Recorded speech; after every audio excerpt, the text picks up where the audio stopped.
Terangkanlah, terangkanlah jiwa yang berkabut, langkah penuh dosa. Bila masa telah tiada, kereta kencana datang tiba-tiba. Air mata dalam luka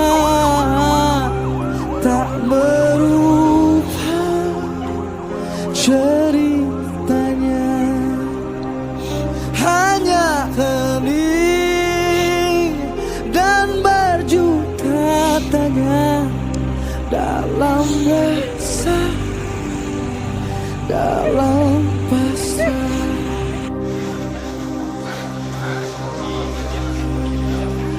Terangkanlah, terangkanlah hati yang mengeluh saat hilang arah.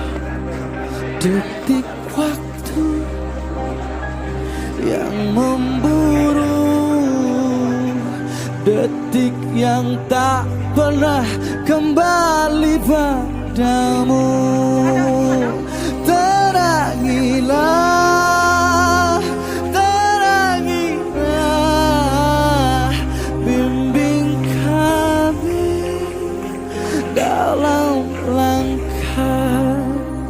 Ampunilah,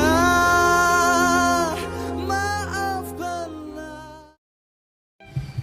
Jadi kalau kita misal kembali kepada guru kita, pulang malah sebagai orang yang kita yakini sudah sempurna mutabaah mengikuti Rasulullah sallallahu alaihi wasallam, dan penuh dengan kesakitan-kesakitan di dalam hidup sidin, walaupun ini secara pribadi kehidupan sidin atau dengan keluarga sidin, dan tetapi mereka sidin bujur mengikuti jalan ini, memperbaiki diri di sisi Allah, dan sampai menjadi wali Allah Ta'ala, menjadi kekasih Allah Subhanahu Wa Ta'ala. Walau secara zahir waktu itu masih orang susah, kada dipandang apa-apa, bahkan ada yang memusuhi. Sampai sidin kisah mengajar di Darussalam, dimusuhi orang, mulai jadi santri sudah dimusuhi orang, sampai jadi guru dimusuhi orang, sampai ampeh sidin mengajar. Ada dipandang oleh masyarakat, tetapi yang penting lawan Allah Ta'ala baik, lawan Rasulullah bujur. Nah akhirnya apa? Sebagaimana Rasulullah akhirnya ditolong oleh Allah, datang pertolongan Allah, lalu manusia berbondong-bondong. Kalau lawan Nabi, waraitan nas yadkhuluna fi dinillahi afwaja. Kalau lawan guru kita apa?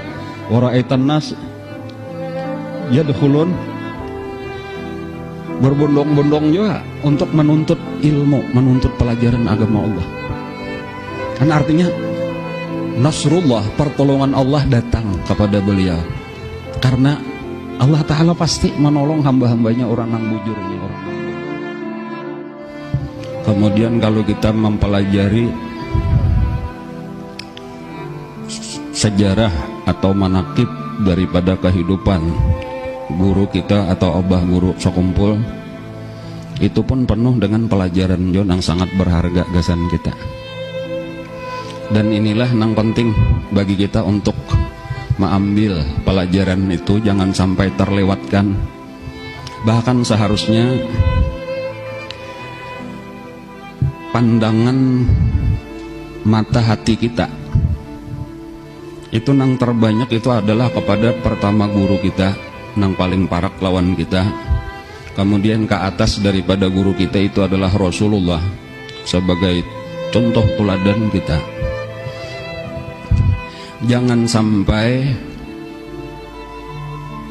perhatian kita atau pandangan kita itu lebih banyak kepada orang-orang yang ada di sekeliling kita, nang kawat dilihat oleh mata kepala kita.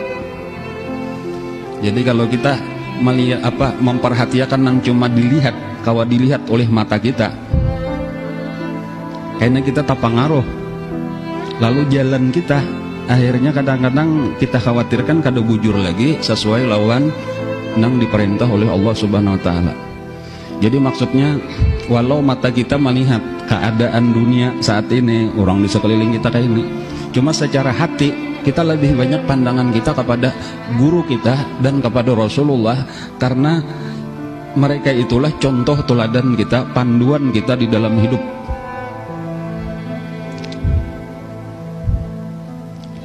Orang-orang yang sudah terbukti berhasil, tuntung sudah menjalani kehidupan.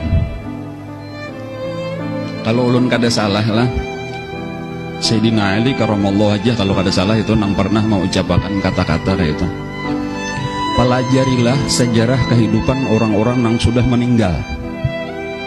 Jadi kalau kita hendak mempelajari sejarah kehidupan, itu yang paling bagus adalah orang yang sudah meninggal, orang yang sudah mati. Kenapa? Karena mereka itu tuntung sudah perjalanannya berakhir dengan husnul khatimah. Adapun yang masih hidup, kayak apa aja baiknya, kayak apa hebatnya yang masih hidup, tetap kemungkinan berubah itu masih ada. Perjalanan belum tuntung. Jika kayak orang tinju atau orang main sepak bola, peluit belum ditiup lagi. Jadi belum kawa kita ulah patokan ini hebat, ini juara, belum tentu. Karena bisa saja berubah. Adapun ketika seseorang sudah meninggal dalam keadaan husnul khotimah, dalam keadaan sempurna, ini kada berubah lagi. Jadi nang kawa kita ulah contoh sebenarnya adalah nang sudah mati, bukan orang nang hidup.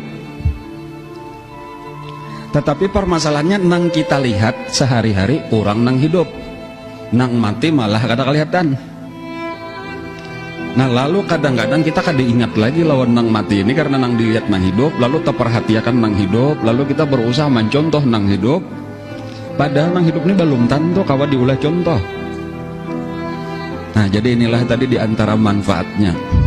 Satu pelajaran dulu tenang banyak-banyak kalau kita di dalam hidup kita ini kayak apa supaya kita bujur. Itu banyakin mengatakan kisah guru kita sendiri itu sebagai orang yang sudah bujur mengikuti Rasulullah Sallallahu Alaihi Wasallam.